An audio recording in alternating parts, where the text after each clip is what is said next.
creating an ideal state, domestic and foreign perspectives. Background. The selected country experiences hard times because of the prolonged period of dictatorship and multiple cases of power abuse. The devastation in all spheres of social life precondition the need for change. The country is located in the Middle Eastern region, which introduces specific geopolitical and cultural factors that should be considered when designing a new power distribution and governing system. The offered paper includes the part devoted to domestic concerns, such as governing style, public good programs, economic structure, and creation of national unity, and the section describing foreign affairs such as cooperation with international organizations, ways to combat terrorism, and guaranteeing security to all citizens. At the end of the paper, the conclusion is provided. Domestic concerns.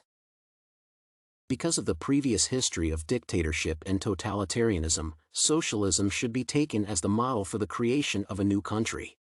Its basic principles presuppose citizens' ownership of the primary means of production, equal distribution of resources, and people's involvement in problem-solving activities. The current needs of all individuals should serve as a source of power, as a leader should perform actions to improve their quality of life and protect them from various threats. The government will have three branches: executive, headed by the president; legislative, represented by the parliament; and judicial, Supreme Court. During the first 5 years after the previous ruler's designation, the president should possess extraordinary powers to introduce policies demanded to shift from a totalitarian society to a socialistic one.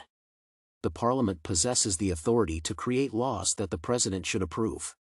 As for the judicial branch, it holds responsibility for solving conflicts between citizens and governmental bodies by using relevant laws. The president should also be responsible for military operations, struggling against terrorism, protecting people, and economic growth. However, his power should be limited by the Supreme Court to prevent the abuse of power. The restoration of the country can be started with the introduction of 2 critical public good programs aimed at guaranteeing all citizens access to health care and basic education.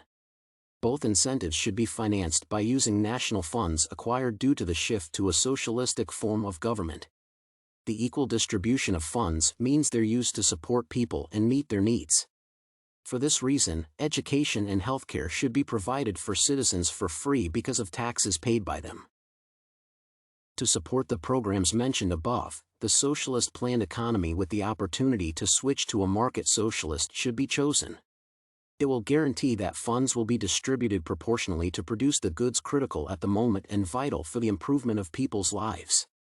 After the first restoration period, market socialism can be employed to provide multiple opportunities for citizens to engage in various activities and contribute to the evolution of the state. Finally, it is essential to create national unity by cultivating the national culture and emphasizing the importance of cooperation between all citizens by using media and educational establishments. The history of the nation and its unique customs can serve as the basis for the creation of an idea that can help to move forward. Foreign concerns. Participation in the global discourse is fundamental for any state in the modern world. For this reason, it is demanded to join international organizations to benefit from participation. 2 possible options include the World Trade Organization and the United Nations. WTO is an intergovernmental organization that functions to regulate global trade and financial relations between nations. It helps to improve commodity circulation and allows various states to sell their goods in different areas and markets. UN is one of the most influential global organizations as it includes almost all nations and tries to maintain peace and security across the globe. It was founded after World War II as an authority needed to avoid new global conflicts and resolve oppositions in legal ways by using negotiations and compromise.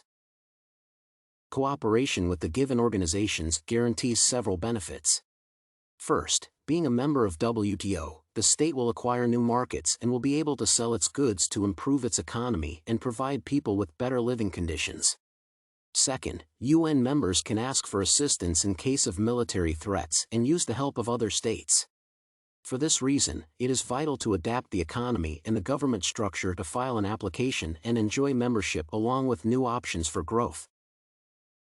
Another relevant problem is the terrorist threat from neighboring countries. The first way to solve it presupposes the creation of a powerful and effective army that will be able to guarantee security to its citizens. The second approach assumes cooperation with leading states such as Russia and the USA in their attempts to struggle with global terrorism.